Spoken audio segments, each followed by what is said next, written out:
Amen. Je vous invite à lire avec moi un passage dans l'épître de Paul aux Thessaloniciens, la deuxième épître de Paul aux Thessaloniciens, au chapitre 1er, au verset 1er.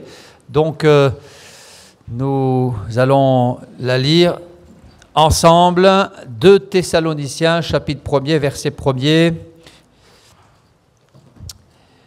Voilà ce qui est écrit: Paul, Sylvain et Timothée, à l'église des Thessaloniciens, qui est en Dieu notre Père et en Jésus-Christ le Seigneur, que la grâce et la paix vous soient données de la part de Dieu notre Père et du Seigneur Jésus-Christ.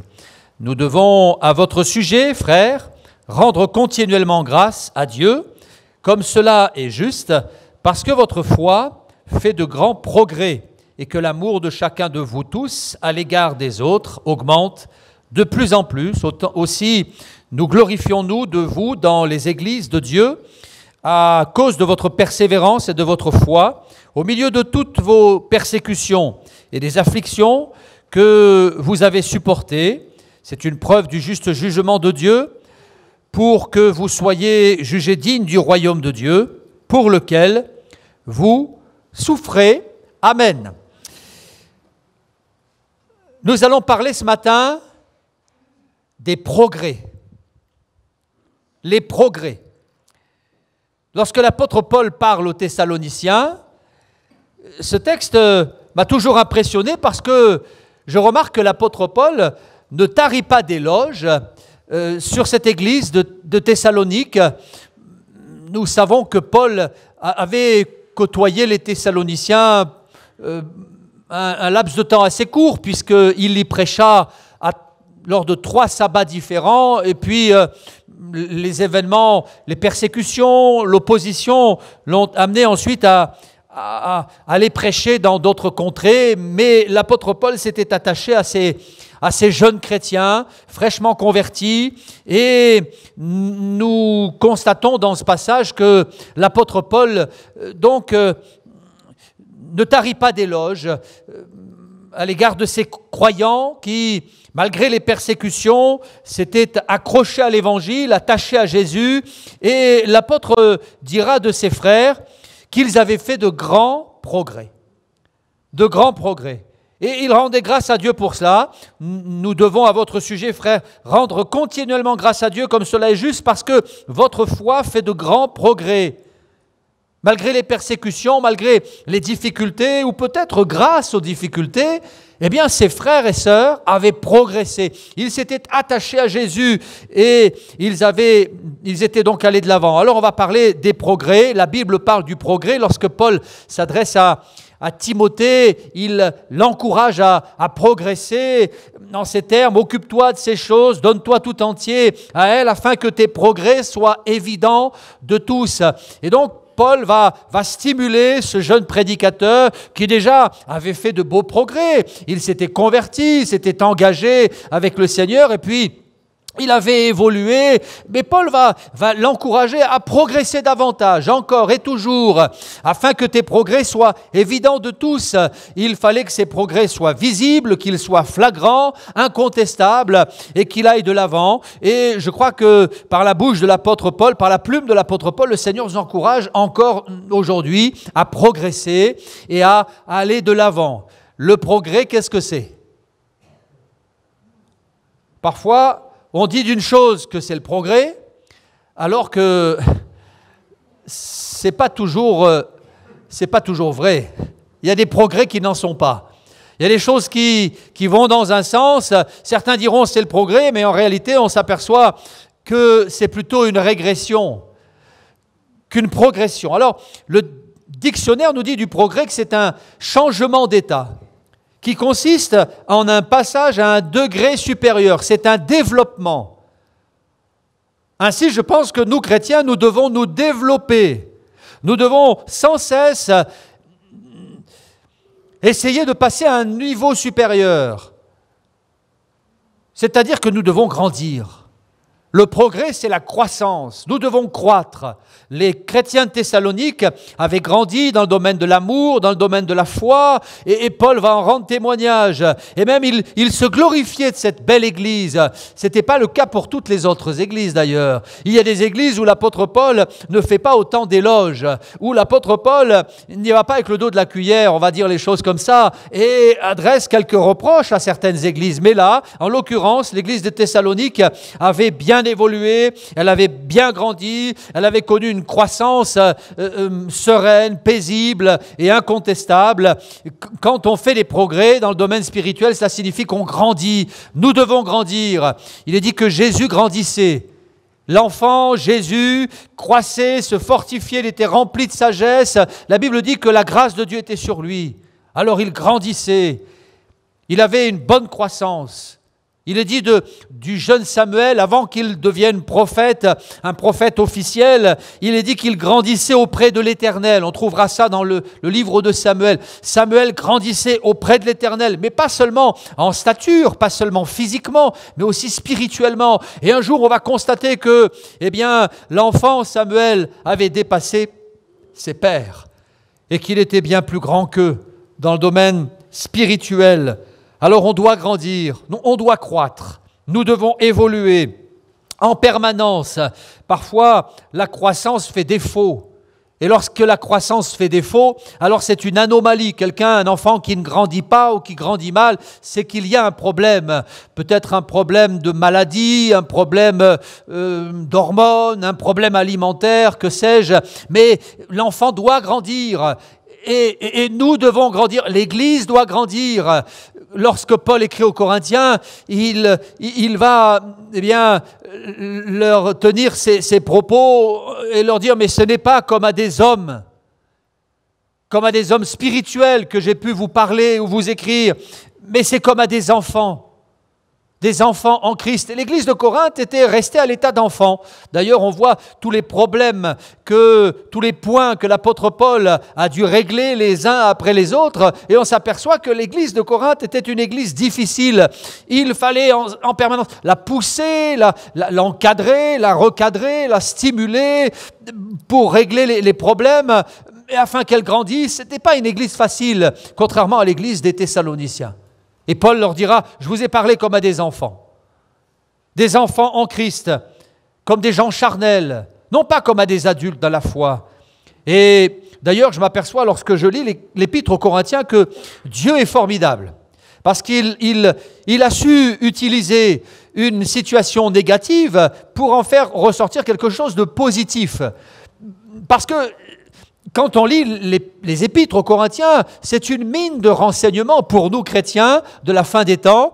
Il y a des réponses à certaines de nos questions et je crois que le Seigneur a utilisé ces problèmes qu'il y avait dans l'église de Corinthe pour que nous, chrétiens, qui vivons à la fin des temps, nous puissions avoir un cadre, un canevas, des points de doctrine, de théologie, des points de réponse qui soient rédigés noir sur blanc. Et les deux épîtres aux Corinthiens sont une mine d'or pour nous, un trésor de réponses et d'encouragement. Alors Dieu a changé le mal en bien, ceci étant, il y avait une anomalie dans l'église de Corinthe, elle ne grandissait pas, contrairement à l'église des Thessaloniciens, où nous constatons des progrès évidents. Alors il faut qu'on progresse, il faut qu'on grandisse, mais comment progresser ? Comment progresser ? Je voudrais vous donner quelques pistes de réflexion. La Bible nous donne des éléments de réponse à cette question. Comment progresser ?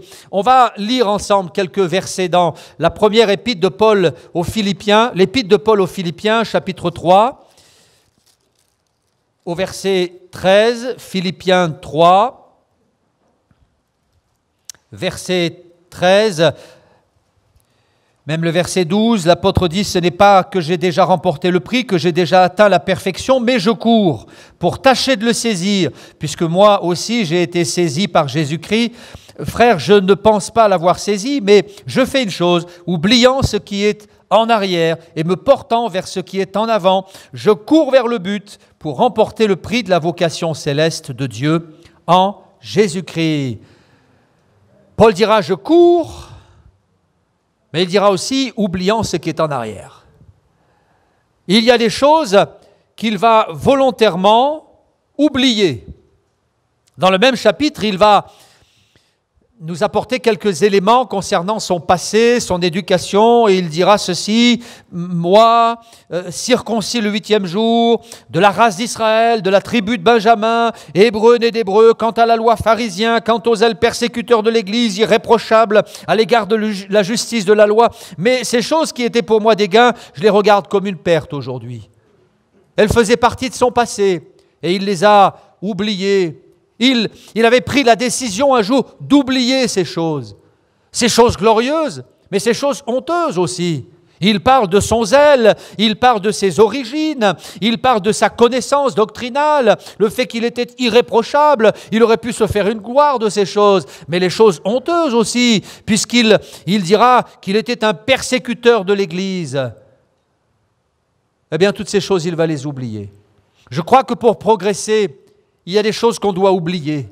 L'ennemi va sans cesse essayer de nous ramener à notre passé, glorieux ou honteux, pour nous empêcher d'avancer. Mais il est important que un jour, nous puissions tourner la page et dire à partir de maintenant, eh bien, je veux entrer dans une nouvelle ère, je veux écrire sur une page blanche, je veux quelque chose de neuf, je veux aller de l'avant, je veux progresser. Toi qui es sans cesse ramené à ton passé, à tes traumatismes d'hier, eh bien, décide de les oublier pour progresser spirituellement.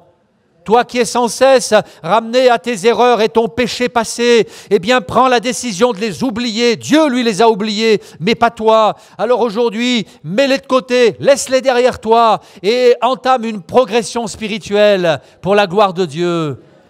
Il y a des choses qu'on doit oublier, des choses qui sont pour nous comme un fil à la patte.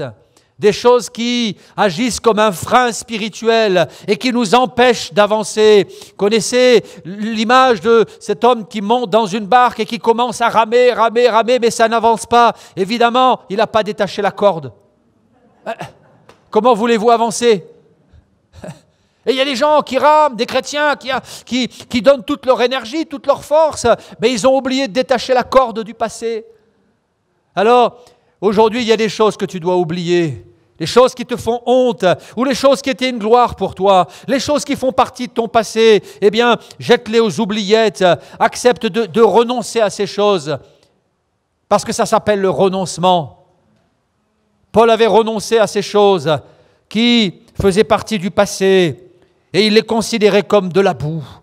Et ainsi, eh bien, il avait pu être un instrument entre les mains du Seigneur. Parmi les personnes qui n'ont pas oublié leur passé, il y en a beaucoup dans la Bible. Il y a la femme de Lot qui avançait dans cette direction, mais qui pensait à ce qui se passait derrière elle. Et à un moment, ça a été plus fort qu'elle. Elle s'est retournée, elle a été pétrifiée. Impossible d'avancer, comme sclérosée par son passé. Il y a la Moabite, Orpa, elle avait quitté Moab pour suivre sa belle-mère, mais son cœur, son esprit, ses pensées étaient encore à Moab. Elle pensait à son enfance, elle pensait à sa jeunesse, à tel point que, eh bien, un jour elle a dit non, je retourne à mon passé. Oubliant ce qui est en arrière, dira Paul, pour me projeter vers ce qui est en avant. Me porter vers ce qui est en avant et courir vers le but afin de remporter un jour le prix de la vocation céleste. Oubliez ce qui est en arrière. Et puis le deuxième point, j'aimerais le lire dans le deuxième livre des Rois, dans 2 Rois au chapitre 16. Un récit très intéressant qui nous parle d'Akaz, l'un des rois de Juda. Il avait 20 ans lorsqu'il devint roi, il régna 16 ans à Jérusalem, mais il ne fit point ce qui est droit aux yeux de l'Éternel, dit la Bible, comme l'avaient fait ses pères. Il marcha dans la voie des rois d'Israël. La Bible dit au verset 3, il fit passer son fils par le feu, suivant les abominations des nations. 2 Rois chapitre 16, verset 3.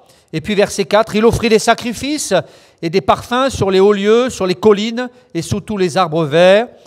Et la Bible dit, Rétsin, roi de Syrie, et Pécache, fils de Rémalia, roi d'Israël, montèrent contre Jérusalem pour l'attaquer. Ils assiégèrent Akaz, mais ils ne purent pas le vaincre. Dans ce même temps, Rétzin, roi de Syrie, fit rentrer Élat au pouvoir des Syriens et l'expulsa d'Élat. Les Juifs et les Syriens vinrent à Élat où ils ont habité jusqu'à ce jour. Akaz envoya des messagers à Tiglath-Pileser, roi d'Assyrie, pour lui dire « Je suis ton serviteur et ton fils, monte et délivre-moi de la main du roi de Syrie et de la main du roi d'Israël qui s'élève contre moi. » Alors Akaz prit l'argent et l'or qui se trouvaient dans la maison de l'Éternel et dans les trésors de la maison du roi, et il l'envoya en présent au roi d'Assyrie. Le roi d'Assyrie l'écouta, il monta contre Damas, la prit, emmena les habitants en captivité à Kir et fit mourir Rétzin. Le roi Akaz se rendit ensuite à Damas, au-devant de Tiglath-Pileser, roi d'Assyrie. Et ayant vu l'autel qui était à Damas, le roi Akaz envoya au sacrificateur Uri le modèle de la forme exacte de cet autel. Le sacrificateur Uri construisit un autel entièrement d'après le modèle envoyé de Damas par le roi Akaz. Et le sacrificateur Uri le fit avant que le roi Akaz soit de retour de Damas.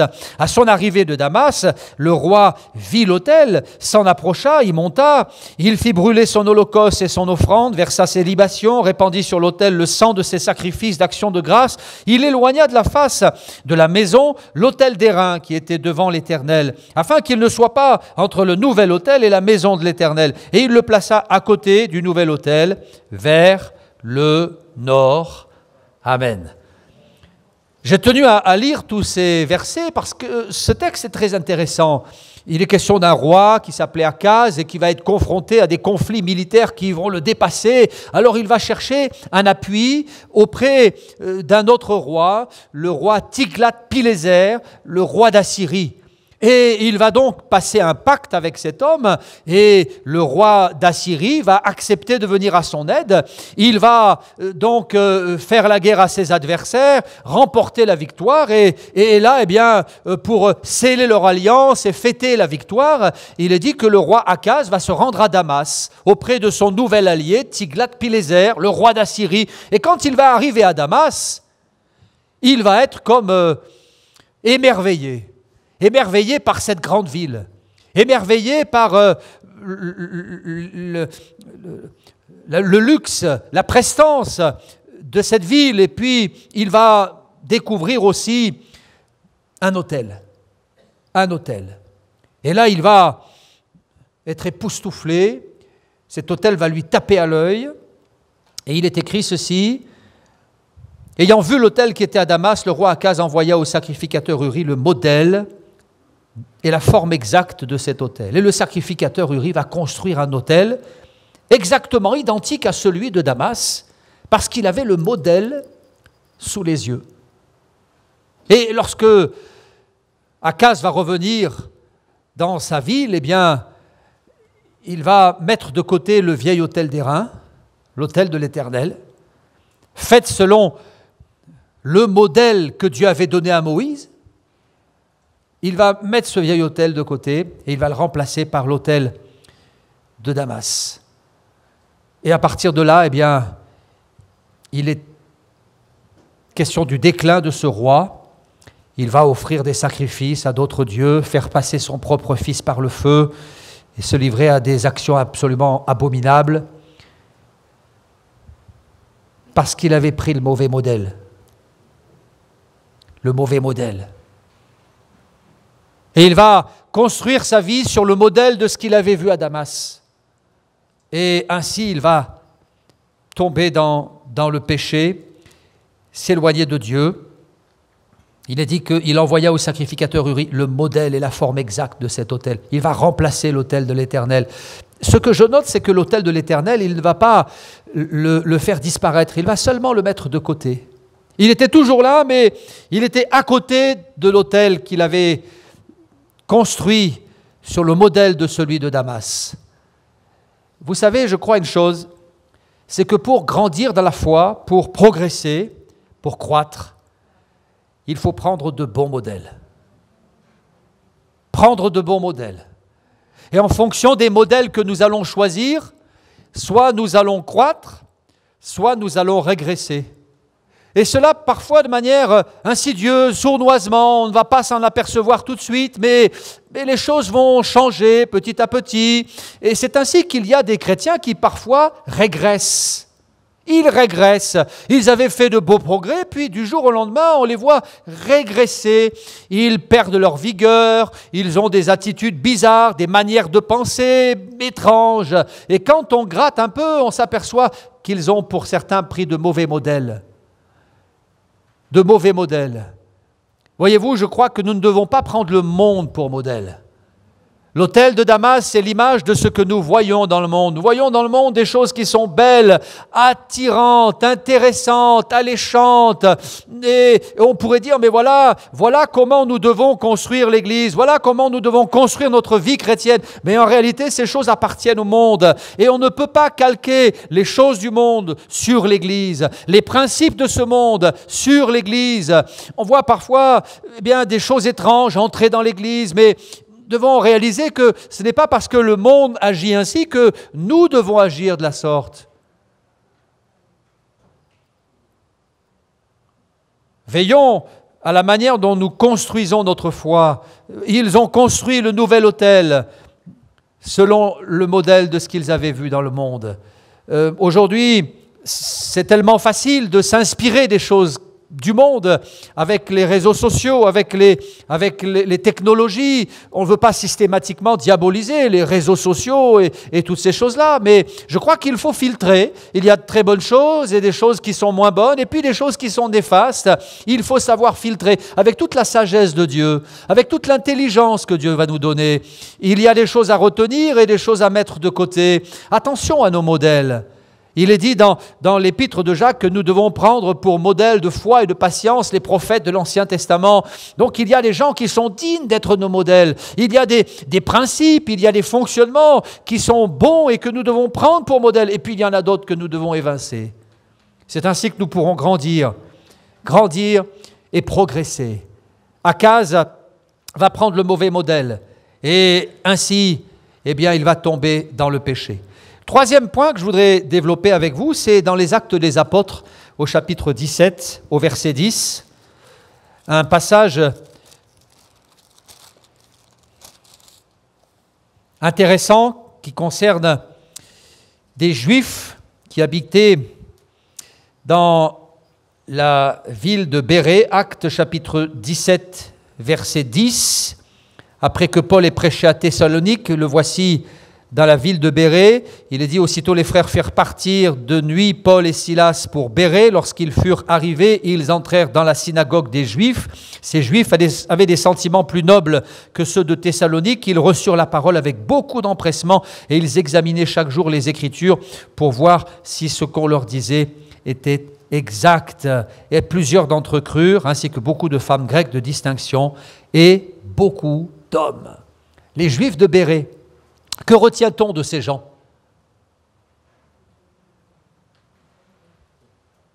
On retiendra qu'ils étaient attachés aux Écritures. C'était leur particularité. On ne sait rien d'autre sur ces gens que cet attachement, cette dévotion à l'Écriture. Pour eux, l'essentiel, c'est ce qui était écrit. Ils avaient une véritable dévotion pour l'Écriture. Ils examinaient chaque jour les Écritures pour voir si ce qu'on leur disait était exact. Ils avaient en eux le souci d'être conformes à la parole de Dieu. Alors, lorsque l'apôtre prêchait, il confrontait les dires de l'apôtre aux choses qui étaient écrites. Et c'est comme cela que, en quelque temps, ils vont accepter l'Évangile et devenir des chrétiens enracinés dans la parole de Dieu. Pour grandir et pour progresser, il faut oublier ce qui est en arrière, il faut avoir de bons modèles, et puis il faut aussi se nourrir correctement. Je rajoute ce petit mot, correctement. Parce qu'il y a des gens qui se nourrissent, mais ils se nourrissent mal. Et c'est leur santé qui en est impactée. Et c'est important que nous puissions nous nourrir correctement, c'est-à-dire d'aliments consistants. savez, les aliments les plus consistants, ceux qui vont nous permettre de bien grandir, d'avoir une bonne santé, ne sont pas forcément les meilleurs d'un point de vue gustatif. Il y a des aliments qui sont bons, mais qui ne le sont pas. Ils sont bons quand on les déguste, mais ils ne sont pas bons pour notre santé. Et parfois, il y a des aliments un peu insipides. Ce n'est pas vraiment un plaisir, mais ils vont nous permettre de bien grandir, d'avoir une bonne santé, équilibrée. Si vous demandez à vos enfants s'ils aiment les légumes, je ne parle pas pour les miens, parce que les miens ont toujours aimé les légumes, ils ont toujours mangé ce qu'il y avait dans l'assiette. On bénit Dieu pour nos enfants, hein. Nos enfants ont toujours mangé de tout. Mais parfois, quand on recevait les petits copains, les petites copines à la maison, c'était pas facile. Pas facile parce que mais moi j'aime pas les tomates, moi j'aime pas les asperges, moi j'aime pas les pommes de terre, moi j'aime pas les œufs, et finalement on se demandait ce qu'ils aimaient. Alors c'était un vrai casse-tête, à part les saucisses de Strasbourg et les frites, voilà, et le Nutella. Mais c'est pas forcément ça qui est bon pour notre santé. Et dans le domaine de la lecture des Écritures, c'est un peu pareil. Lire la Bible, c'est difficile. C'est difficile, il faut s'astreindre à la lecture, et puis il y a des passages qui sont difficiles à comprendre. Vous êtes d'accord avec moi?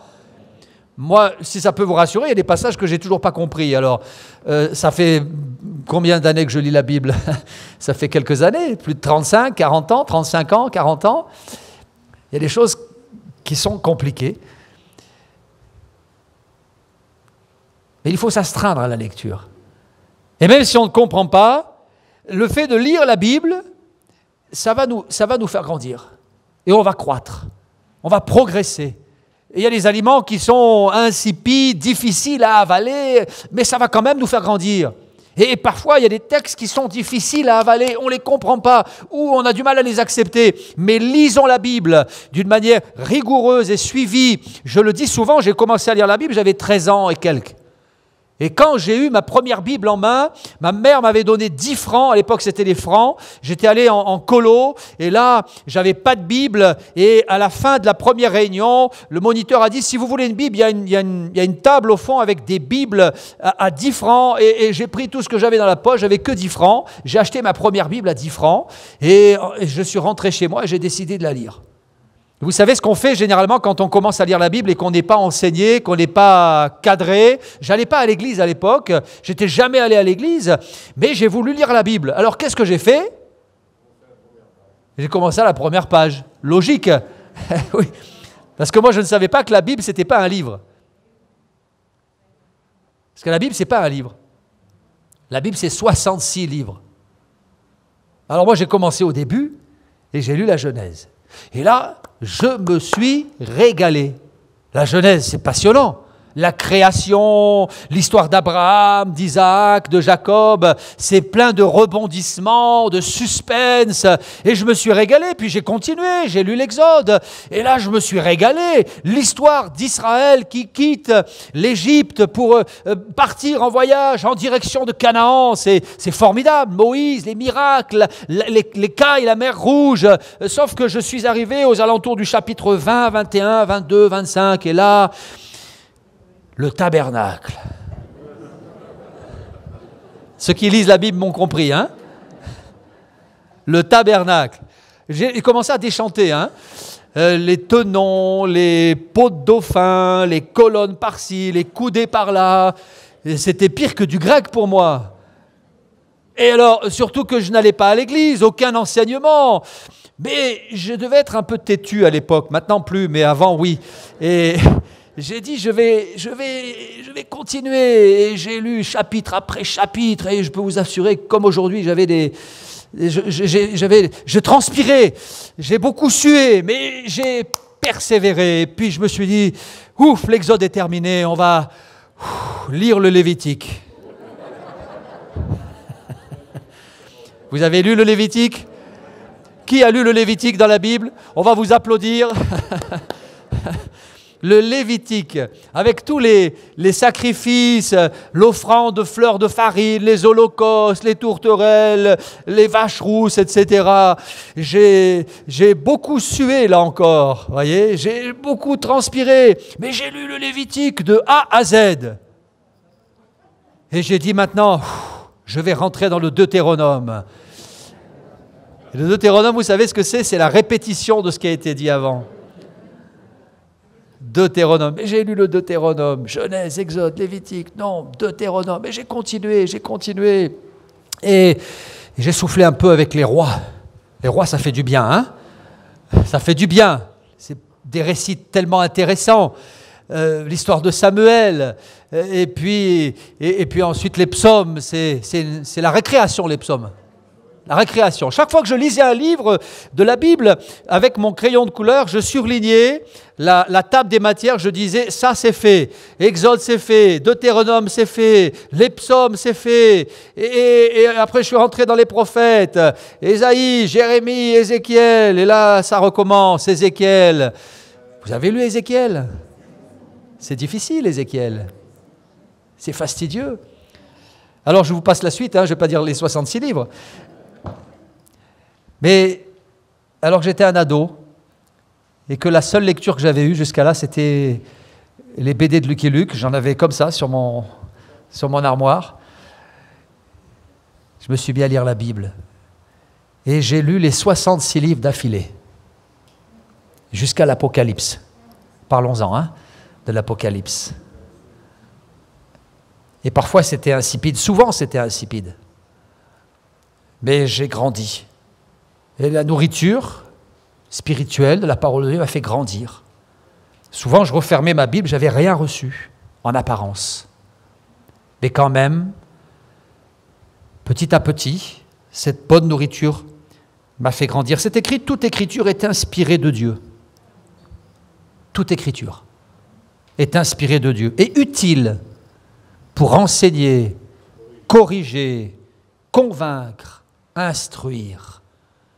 Nous devons nous laisser façonner par la Bible, influencer par la Bible. Je dirais un mot qui va peut-être vous choquer, nous devons nous laisser endoctriner par la Bible. C'est-à-dire que notre manière de penser, de réfléchir, d'agir, eh bien, doit être influencée par les Écritures. Oui, ça c'est un bon endoctrinement. Oui. Nous devons nous laisser modeler par les Écritures. Quelqu'un a dit, la lecture est à l'esprit ce que l'exercice est au corps. La lecture est à l'esprit ce que l'exercice est au corps. Il y a des gens qui sont des spécialistes de l'exercice physique. Gens qui vont à la salle de sport du matin au soir, du soir au matin, tous les jours de la semaine, ils sont là. Et c'est difficile, l'exercice physique. Il faut de la rigueur, de la discipline. Mais petit à petit, ça marche. Ça marche. Et si on persévère, notre corps va changer, il va s'affiner. On va développer notre masse musculaire, perdre un peu les poignées d'amour. Et il faut de la discipline. Eh bien, c'est pareil pour la lecture. Il faut de la discipline. La lecture est à l'esprit, ce que l'exercice est au corps. Et je voudrais vous inviter à reprendre la lecture. À reprendre la lecture. Aujourd'hui, lire n'est pas très à la mode. On préfère faire d'autres choses. Mais c'est important de lire. Lire les Écritures, comme les Juifs de Bérée. Ça va nous permettre de progresser. Puis le quatrième et dernier point, on va le trouver dans les Actes au chapitre 2. Je voudrais vous replacer les bases, les choses élémentaires de la croissance spirituelle dans les Actes au chapitre 2.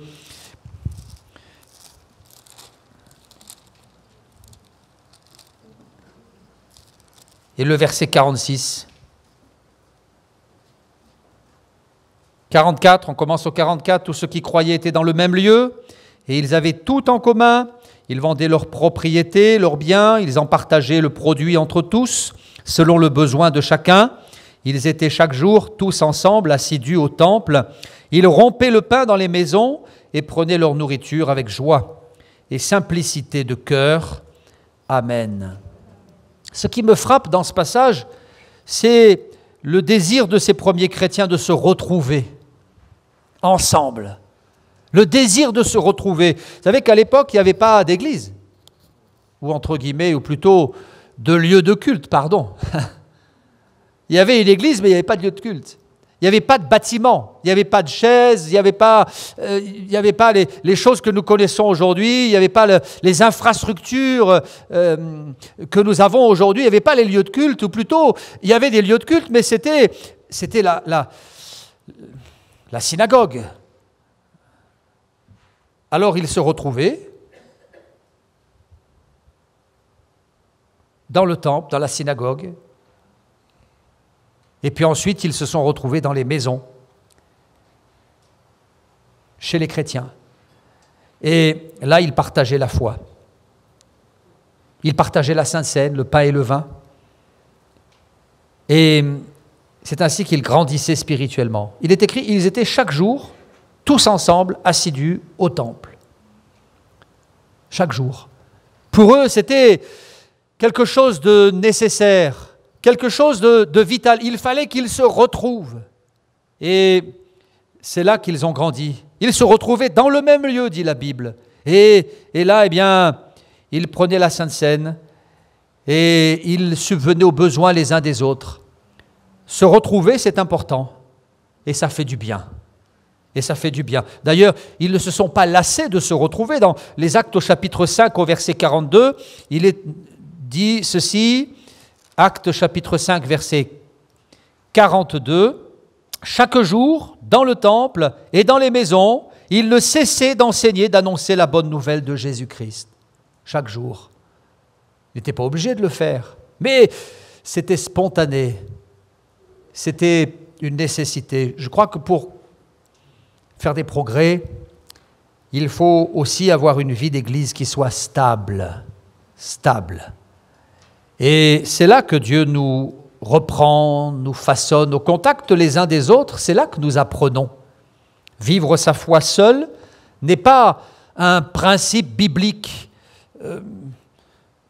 La foi se partage, parce que nous nous stimulons mutuellement, parce que nous sommes parfois repris, encouragés. C'est ça la foi chrétienne, elle se partage. La foi ne se vit pas seulement dans le secret de sa chambre, mais aussi là, dans le rassemblement des chrétiens. Alors je voudrais vous encourager à ne pas oublier ces choses essentielles et à réaliser que vous avez besoin d'une église. Vous connaissez l'histoire de ce pasteur qui est allé visiter un jour une personne qui n'allait plus à l'église. Et ils ont parlé, le pasteur a argumenté, il faisait froid, ils étaient assis devant la cheminée, le feu crépitait, et rien à faire, la personne ne voulait plus aller à l'église. Alors le pasteur, à bout d'arguments, eh bien, dans le cadre de la discussion, a retiré un tison de l'âtre, l'a mis de côté, puis ils ont continué à discuter, et puis au bout de quelques instants, le pasteur a dit à cette personne qui ne voulait plus aller à l'église pour des raisons multiples, il a dit, vous voyez ce tison, il y a quelques minutes, il était encore rouge et brûlant. Et là, eh bien, il est presque éteint. Et voyez-vous, ce tison, c'est vous. Sans s'en rendre compte, quand on se met à l'écart, eh bien, on perd cette chaleur. On n'est plus stimulés les uns par les autres. Alors on continue de croire. On continue, oui, d'avoir la foi. On croit en Dieu, on prie même. Mais ce n'est pas comme cela que le Seigneur conçoit l'Église. Dieu a lui-même, volontairement, fait naître l'Église. « Je bâtirai mon Église », a dit Jésus. Et contre vents et marées, il a utilisé des hommes qui ont prêché l'Évangile à Bérée, à Thessalonique, à Corinthe, à Éphèse, en Galatie, et partout où il passait. Le Seigneur faisait en sorte que des églises locales voient le jour. Et il a veillé à cela. L'Église n'est pas que l'Église universelle, c'est aussi l'Église locale. Nous avons besoin d'une Église locale. C'est grâce à elle que nous allons rester ferme, garder notre stabilité, même si parfois l'Église, c'est aussi un lieu où il nous arrive de souffrir. Certains diront, mais à l'Église, j'ai pris des coups. À l'Église, j'ai été blessé. À l'Église, j'ai été incompris. À l'Église, ceci, à l'Église, cela. Et c'est vrai, et là, ça arrive, ça peut arriver. Mais ce n'est pas parce que nous avons été déçus quelquefois que nous devons, tout mettre de côté. L'Église est importante. Et je vous encourage, si vous voulez progresser, à avoir une vie d'Église qui soit stable et persévérante. Que Dieu nous aide à aller de progrès en progrès et que nos progrès soient évidents de tous. Amen. Seigneur, merci parce que tu parles à nos cœurs et tu nous reprends, tu nous encourages, tu nous stimules, tu nous exhortes au travers de ta parole. Et nous ne voulons jamais oublier de nous référer à ce qui est écrit comme le faisaient les Juifs de Bérée. Merci pour ces bons modèles, merci pour ces exemples et de nous apprendre de bons modèles et à progresser. Que peut-être celui aussi qui s'est arrêté sur le bord du chemin, qui s'est mis de côté, puisse réintégrer la communion fraternelle, que celui qui a baissé les bras, découragé, puisse revenir à la bergerie. C'est là que tu bénis ton peuple, c'est là que nous nous faisons du bien. Aide-nous aussi à oublier les choses du passé qui nous freinent, qui nous empêchent d'avancer. Nous ne voulons pas, Seigneur, faire du surplace, mais nous voulons, oui, évoluer, croître, grandir à tous égards. Merci pour ce culte, Seigneur, et merci parce que ce matin encore, tu nous as encouragés par ta parole. Amen. Amen.